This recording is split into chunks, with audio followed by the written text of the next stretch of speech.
Daily cricket roundup में आपका स्वागत है। तो ये है आज की टॉप हेडलाइंस आपकी स्क्रीन पर। श्रेयस अय्यर इंडिया ए को लीड करेंगे मल्टीडे मैच में, जहां उनका मुकाबला ऑस्ट्रेलिया ए से होगा। श्रेयस अय्यर इस महीने के आखिर में लखनऊ में होने वाले 2 मल्टीडे मैच में 15 सदस्यीय इंडिया ए साइड की अगुवाई करेंगे, जहां उनका मुकाबला ऑस्ट्रेलिया ए से होगा। नीतीश कुमार रेड्डी, जिन्हें हाल ही में इंग्लैंड टूर के दौरान नी इंजरी हुई थी, को भी टीम में शामिल किया गया है। ध्रुव जुरेल को वाइस कैप्टन बनाया गया है, जबकि केएल राहुल और मोहम्मद सिराज सिर्फ दूसरे मैच में खेलेंगे। हालांकि बीसीसीआई रिलीज में ये साफ नहीं किया गया कि वो किन 2 प्लेयर्स को रिप्लेस करेंगे। प्रसिद्ध कृष्णा, साई सुदर्शन और अभिमान्यु ईश्वरान, जो अगस्त में खेले गए एंडरसन तेंदुलकर ट्रॉफी का हिस्सा थे, जिसे इंडिया ने 2-2 से ड्रॉ किया था, उन्हें भी स्क्वाड में जगह मिली है। एन जगदीशन, जो इंग्लैंड में फाइनल टेस्ट के लिए बुलाए गए थे, उन्हें भी शामिल किया गया है। South Africa tour of Pakistan schedule release हुआ। लाहौर रिनोवेशन के बाद पहला टेस्ट होस्ट करेगा। पीसीबी ने अनाउंस किया है कि पाकिस्तान अपनी आईसीसी वर्ल्ड टेस्ट चैंपियनशिप 2025 से 2027 कैंपेन की शुरुआत 12 अक्टूबर से साउथ अफ्रीका, जो करंट टेस्ट चैंपियंस हैं, की मेजबानी करके करेगा। सीरीज की शुरुआत 2 टेस्ट मैचेस से होगी। पहला टेस्ट 12 से 16 अक्टूबर तक लाहौर के गडाफी स्टेडियम में खेला जाएगा। ये वही पहला 5 डे मैच होगा जो स्टेडियम की हाल ही में हुई रिनोवेशन के बाद अपकमिंग आईसीसी चैंपियंस ट्रॉफी 2025 से पहले खेला जाएगा। दूसरा टेस्ट 20 से 24 अक्टूबर तक रावलपिंडी क्रिकेट स्टेडियम में होगा। यह साउथ अफ्रीका का पाकिस्तान में पहला टेस्ट टूर होगा 2021 के बाद, जब उन्होंने सीरीज 2-0 से हारी थी। टेस्ट के बाद दोनों टीम्स 3 T20 मैचेस खेलेंगी 28 अक्टूबर से 1 नवंबर तक। पहला T20 रावलपिंडी में होगा, जबकि बाकी 2 लाहौर में खेले जाएंगे। टूर का अंत 3 मैच ओडीआई सीरीज से होगा, जो 4 से 8 नवंबर तक फैसलाबाद के इकबाल स्टेडियम में होगी। ये हिस्टोरिक होगा क्योंकि फैसलाबाद में 17 साल बाद कोई ओडीआई मैच खेला जाएगा।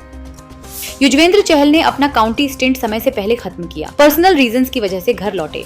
इंडिया के स्टार स्पिनर युजवेंद्र चहल ने अपना काउंटी स्टिंट समय से पहले खत्म कर दिया है और पर्सनल रीजंस की वजह से घर लौट आए हैं। राइट आर्म रिस्ट स्पिनर ने नॉर्थहैम्पटनशायर को रिप्रेजेंट किया, लेकिन अब वो अपने क्लब के आखिरी 3 गेम्स मिस करेंगे। काउंटी क्लब ने सोशल मीडिया प्लेटफॉर्म पर फैंस को यूजी चहाल की डिपार्चर के बारे में अपडेट किया और साथ ही इंडियन स्पिनर को उनके वैल्यूएबल कंट्रीब्यूशन के लिए धन्यवाद दिया। युजवेंद्र चहल अब हमारे बाकी 3 काउंटी चैंपियनशिप गेम्स में हिस्सा नहीं लेंगे, क्योंकि वो पर्सनल रीजन से घर लौट गए हैं।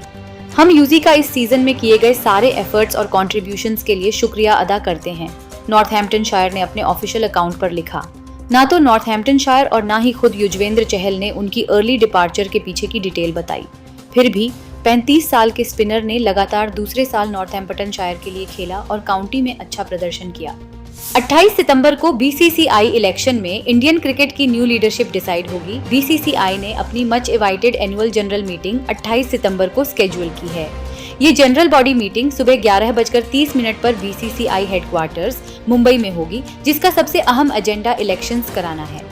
सेक्रेटरी देवाजित सैकिया की ओर से स्टेट एसोसिएशंस को भेजे गए कम्युनिके के अनुसार election president, vice president, secretary, joint secretary और ट्रेजरर के पोस्ट्स के लिए होंगे।